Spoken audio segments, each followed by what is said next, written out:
House of Dragon, episode 7. We got it. If you want to watch kids fight, this is the episode for you. This is my favorite kid fight I've ever seen. A lot of other writers, they would have not have escalated so carefully. When it gets to the climax with the knife and the eyeball, he was waving that rock around. He smashed his brother in the face and broke his nose with the rock. Yes. I think I'd pull my knife out at that point. For sure. Absolutely. And the rock could have killed the brother. I didn't know where this was going. I know him losing the eye was hinted at before, and people who are more acquainted with the book knew that this was some wound he was going to get as a kid. I didn't know this. So as it was going on, I didn't know what was going to happen. Same. Anyone could die at any time. Yes. And so. For sure. I thought for sure one of Rhaenyra's kids was going to get killed by that rock. Yep. When he's waving that rock around looking like, I will fuck you up with this thing, I was thinking like he's going to fuck them up with this thing. Yeah, I did too. And he did with the to the nose, rock to the nose, but I thought it was going to get much worse. Same. This scene is so beautiful, I'm hyperventilating. It's a little weird. Uncle stuff. You got this guy who 3 episodes ago killed his wife with a rock. And you got this girl who believes she just had her husband murdered, assassinated. You know, it's not romantic. And her other lover was just killed like an episode ago. In the timeline, it doesn't seem like long has gone by at all. Like Harwin. Damon's. Sorry, Rhaenyra's lover, not of husband. Of course. But he just died. Dude, the strong guy. They don't even have a reaction shot of her. No. There's nothing. I'm confident from what we're seeing in this episode, actually. I would have been confident before this episode, but I'm especially so now, that she does not care. She could not care less. Oh, yeah. He's only the father of all 3 of her children. It's not like she needs any time to grieve over that. I don't know. That was weird. And another thing, where is Joffrey in this episode? Like, in the last episode, she had a baby. In this episode, where's the baby? Like, they're at a funeral, their entire family, extended family, they're all there. No baby. Where's the baby? I'm just like, this is a mom. This is back in the day. She's got to be breastfeeding, or maybe she has a wet nurse. Yeah, but that's what I'm thinking. Where's the baby? I'm thinking she's just got some other woman watching over the baby. Must be. I know that for my wife, no baby was a letdown. Maybe, what if they froze the baby and that Joffrey is actually Joffrey Lannister? Well, it wouldn't be because he's brown-haired. And the Joffrey we know is definitely a little blonde guy. Maybe that was just a side effect of the freezing for 100 years. There you go. It's my official prediction. Cryo-freezing under Game of Thrones.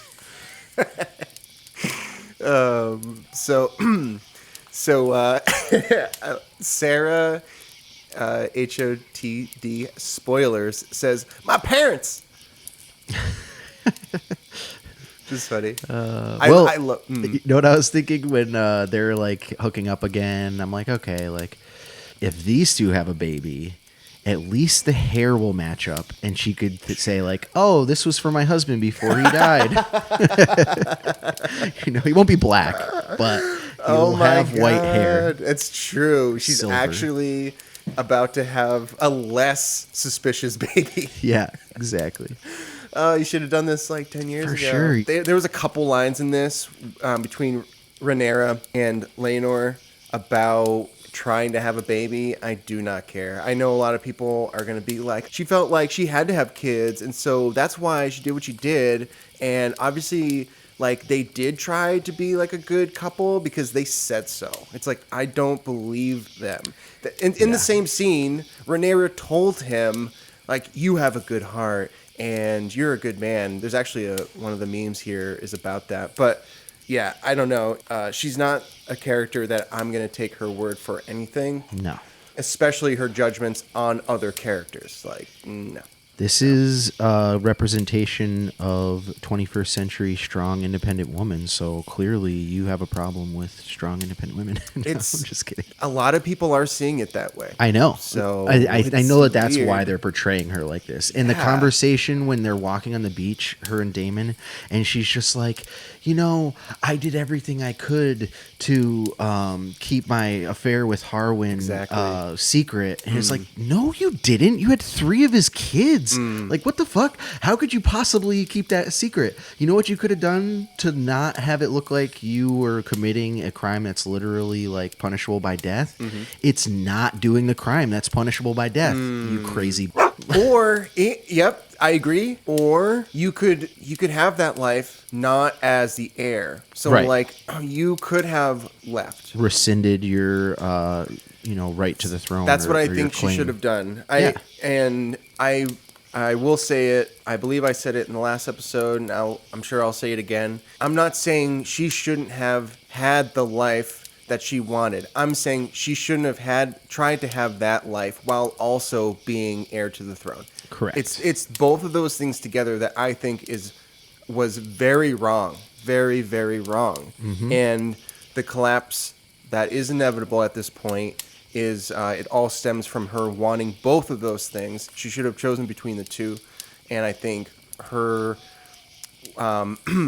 living the last 10 years acting out that like she could have both of those worlds was pure arrogance. And I agree. Have we seen Rhaenyra on a dragon since she's old, Rhaenyra? In episode 6 or 7, I don't remember seeing her on a dragon. I don't. And one thing that is a big change for me. So at the beginning of the season, like episode 1, she's like this like wannabe warrior chick who's kind of badass. And she's seen flying a dragon. She's seen like confronting her uncle on the dragon. There's multiple things that make you think that she has kind of like a warrior spirit, to some degree. And it's kind of what I like about her at the beginning of the show. And this far in, it doesn't seem like that at all. It seems like if you became the leader, if you became king when Viserys dies, like, what good would you do for the realm? Like, I don't know. I just don't see that in her at all. She just seems kind of like petty, and I don't know. I don't like her character when they fast forward at all. Agreed. Bitter. And some of it's understandable. She might bring it up in the future, maybe, but it's unlikely at this point because the situation has gotten so severe. She should have brought up in her defense, like, look, Allison, like, you kind of broke my heart. You put this divide between my father and I, and you broke our friendship. It corrupted the course of my life, and I made some poor decisions after that, but it kind of stems from that betrayal. But she hasn't said anything like that. It's all been just like, boo-hoo, poor me. To be super, super clear, she didn't have to have babies. She could have been with Sir Kristen. She could have been with, Daemon. Harwin. She could have been with Daemon. There was a lot of options. The path she chose was the wrong path. It was just the wrong path. And people are going to suffer because of it. Ruby, this is just the beginning. Daemon and Rhaenyra are going to return the House of the Dragon to its proper glory. I love my parents. It was like a weird thing. I saw this a couple times. People like, these are my parents because they're... Okay, I thought they were saying that Daenerys was one of their kids in this. Is that a picture of Daenerys on the icon for Ruby or no? No, that's older Rhaenyra. That's older Rhaenyra. Okay, Yeah. It's just small. Yeah, I don't know, man. These people, man. Why do you want incest parents? Come on. I don't fully understand the capabilities of the bots. I'm sure there are some, we'll call them like primo bots that can make posts, but I would imagine a lot of the bot activity is comments. I don't know. But anyways, it's besides the point. Like, regardless, it's either real people or HBO paying for bots to say the stuff and kind of like crafting these episode responses. So this clip reminds me of something in the story I want to ask you about. So when they're at the funeral for Laenor, he laughs. He just like chuckles in the middle of the service. Brutal. Why? Because so Leonor's uncle was the priest, Yep. or whatever his title was, and he was looking at Damon, and I think Rhaenyra too for a moment, like, we keep our blood pure. And he was saying it a little, like, I think it started with the priest character. Oh, see, I kind of missed like, that. we're pure-blooded, insinuating you're not, and Damon's like, dude, get out of town. Like, do you not know? And it comes up a little bit later with the Valerian elders, the grandparents, talking about it. Like, they know they're bastard kids. They know that Rhaenyra's kids aren't their descendants. And Papa Valerian is like, I don't really care. It's the name. History does not remember blood. It remembers names. Yeah, I remember that. So I think in this moment, Damon is actually getting some grief pointed his way, and he's deflecting it like, dude, if you want to point fingers, let's go. Let's go. Because my kids are actually your kin. They're actually your blood. And the kids you're insinuating are your blood aren't your blood. And I don't know. So it was a bit ironic. But with that said, it was definitely way out of line. And he's just... I mean, he is the one who put the thought in Rhaenyra's mind that she could have her cake and eat it too. He's the one who tells her, like, yeah, like, you can be married to this guy but still enjoy your life. Like, f around, you know? Like, he basically tells her that. So yeah, he definitely is the voice of chaos to a lot of these characters. Corruptive. I like him as a character a lot. Even Rhaenyra, they're both very interesting. But I would just bring it back. He murdered his wife. He murdered his first wife. We had a glimpse of her for a minute, 2 minutes. She was on screen. She seems like she wasn't going to take his... And she realized too late he was actually there to take her life, unfortunately. But, you know, I would bring it back to that. And I think it bothered you more than I. The Kingsguard scene in the first episode, when he has the Kingsguard just basically... just go through the town and chase people down. Yep. It just seemed chaotic to me. I guess there is a chance that they knew who they were chasing and attacking from their time in the city. It just didn't watch that way to me. Like, when I was watching it, it just seemed like they were just chasing after, like, whoever the fuck they wanted. And that could have totally been what was happening. I think it is a little unclear. And regardless, that's not how, like, we wouldn't be like, oh, well, you know, DC's got a lot of crime, and, like, the president wants to send out some, like, National Guard to just kind of, like, castrate some rapists in the middle of the night. Like, you know, she's got to... Yeah, right in the street. Just, I mean, it would be really effective. It'd be really effective. You That's put just on not a how we new do gold things. cape, then everyone will recognize you in the future. I understand the pragmatism of it. It's just not how we do things. No. So, anyways, just because, you know, a character is good looking and complicated, I think a lot of people are just so amoral, and they just see so many things, and they're like, yeah, well, you know, look at the situation they're in. What else are they going to do? It's like, I don't know. It's a lot of apathy, a lot of just reluctance to moralize things. And, you know, you can go too far in both directions, but I'm seeing a lot of people just like this. My God, I'm fluttering. Yeah, I'm going to just go out and say it right now. I enjoy both of their characters, but all the blame is on him. He's the uncle.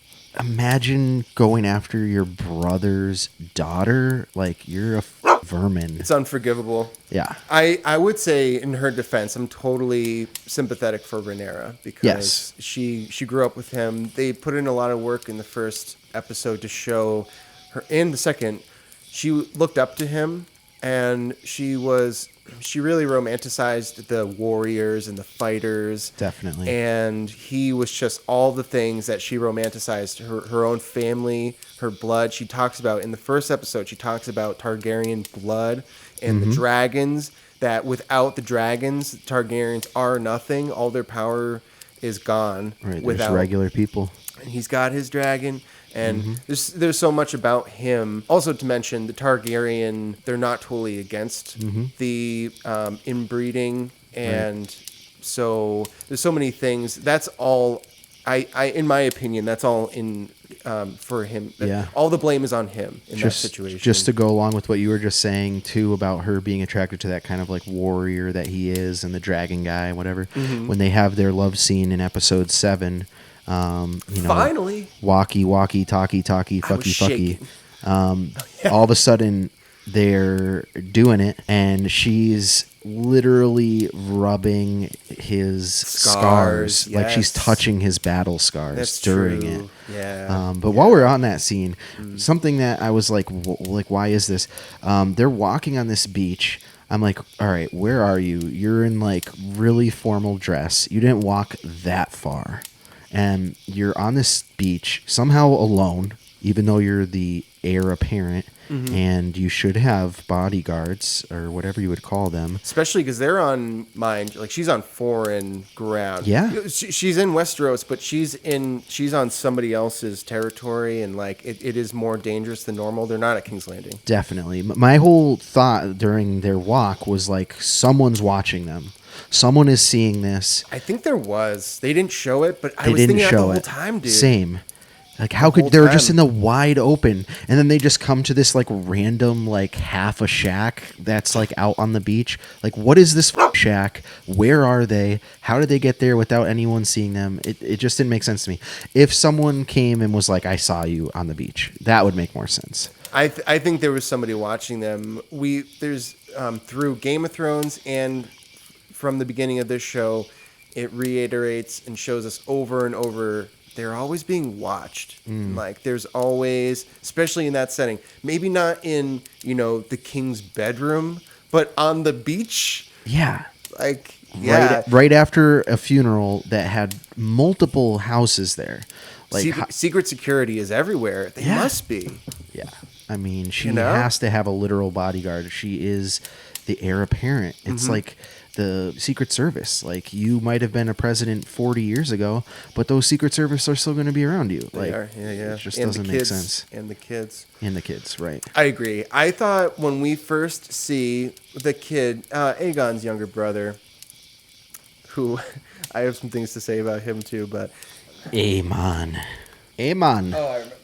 Aemon. How's it going, man? What I was thinking was going to happen with Aemon, because it shows him leaving the castle and he's on the beach and he's chasing after something, or it looked like he was following footsteps and in the sand, and I thought he was following their footsteps and that he was going to discover them in the tent.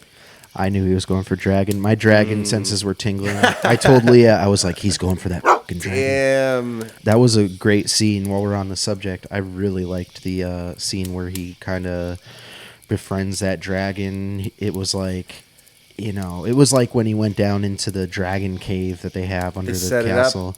They set it up. It was a lot like that, but he was just like, I'm committing. Like, I'm just going right to this thing, and then I'm going to yell at it when it turns on me. Yeah, that was totally believable because of the setup with his character in the dragon pit, and we've known these kids for 2 episodes, and there's so much to say about them. It's crazy. It's crazy how much we know about him, and I don't know how many lines he has. It might be less than 24 short lines. He hasn't had any monologues. He hasn't had... No characters have told us, slapping us over the head with who he is. It just has shown us subtly for 2 episodes. And to the point where he is facing the biggest dragon in the world, the biggest dragon in Westeros, faces it down, commands it with confidence, and then climbs on it. And I believe it. I'm like, yeah, like he wants it this bad. Like, totally.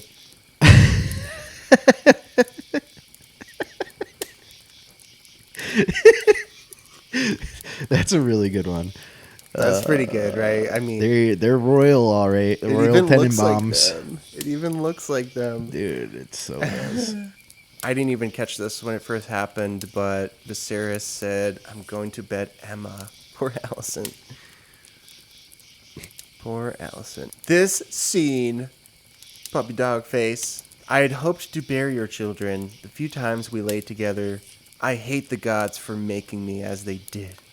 She says, I do not. You are an honorable man with a good heart. It's a rare thing. It's just like, I really... What's honorable about this guy? Can we just like break that down? Because like all I hear about him doing is just like going around and f***ing off, basically. And where have you heard that from? Oh, Rhaenyra. Yeah. Rhaenyra is the one telling him and the audience who he is, and she resents him. As we're gonna find out, she literally wants him dead. So Yeah. This episode, like this day, I mean, possibly. it was probably less than. It was 5 to 10 minutes after this scene. She's telling Damon to kill him. Mm-hmm. So, I don't know. This scene is going to be referenced. I know it will be referenced from Camp Party Black, Team Black, to kind of defend Rhaenyra. For she tried. She really did so silly. try. He's just spending all this time entertaining his squires. That's what they keep saying. And it's like so implied that he's just out like drinking and like not, he's spending money, drinking the finest wines, all that stuff that she said. It's like, it's not rare to find a guy like that. No. What the She really got this one out of the park. I didn't catch this one either. A little, Alicent's little baby girl. She is clearly a warg. A warg was what all the Starks are, and what Bran was especially. She I think she can like communicate with animals, and dream seer or green seer. She can kind of see the future a little bit from her dreams. She has some magical properties for sure. So she overhears Alicent saying this, you will have a dragon one day. And her response is, he'll have to close an eye. Which is interesting. Little foreshadow there. I'm excited to see what happens with her character now. Petition for all sex scenes in House of the Dragon to be filmed by female directors. What? Yeah, that's So what I random. thought. That's what I thought. GOT haven't been this good since season 4, which is true. That is definitely true. Yep, I'll agree to that. But the reasons are probably different. The reasons we would think so in this person. But exhausting, wasn't it? Hiding beneath the cloak of your unrighteousness. I'm going to hold off on saying how much I like the season until the end. I think episode 6 was my least favorite, like you had said as well. And this one brought it back where I was enjoying it. I was intrigued. I like a lot of what's going on, but I do see this direction with Rhaenyra that you're talking about, Team Black or whatever, as being something that could potentially ruin the whole season for me. I don't know where they're going with it. And if it's going to just be further and further trying to make Alicent look like a maniac, where she's like some kind of reasonable person you should sympathize for, Rhaenyra, I don't like that very much. We'll see how it goes. I feel like, yeah, I agree. And I feel like the show has done an okay job of balancing the two. I've said it before, but it feels like they haven't picked a side. That's just from my perspective. I can see things. I can empathize with parts of Rhaenyra's character and Daemon's as well. But for sure. But they are, I believe they are wrong. Objectively, I have much more sympathy for Alicent. But yeah, I agree. We'll see what happens. I mean, it's weird watching the wedding scene between Daemon and Rhaenyra. It is very romantic. Like the music, the setting, it was really beautiful. It's the subcontext that perverts it all. And it's very clear to me watching it. It's like these are two people who murdered their spouses. One of them, like literally, I don't know, like was it that the next day? Was it a week later? There's so much corruption in their characters that I'm seeing it as it's baked into what I'm seeing. I think a lot of people might see that scene and they're just seeing like literally what's on screen, and it's the show is kind of signaling to them that this is a romantic setting, and it's not. It's incredibly perverse. She's his niece. She's like, I mean, he might be at this point in the story, like he's like 40 or something like that. Or 50. Look at how old Viserys is. True. I know, right. So he very easily could be 50. I don't know. But it's hard to say. It's very strange. It's just a weird way to look at things. I don't know if it's not being able to connect multiple things at the same time to create one moral image of a person. Because it is complicated, because she is complicated. That's what I like. She's not black and white.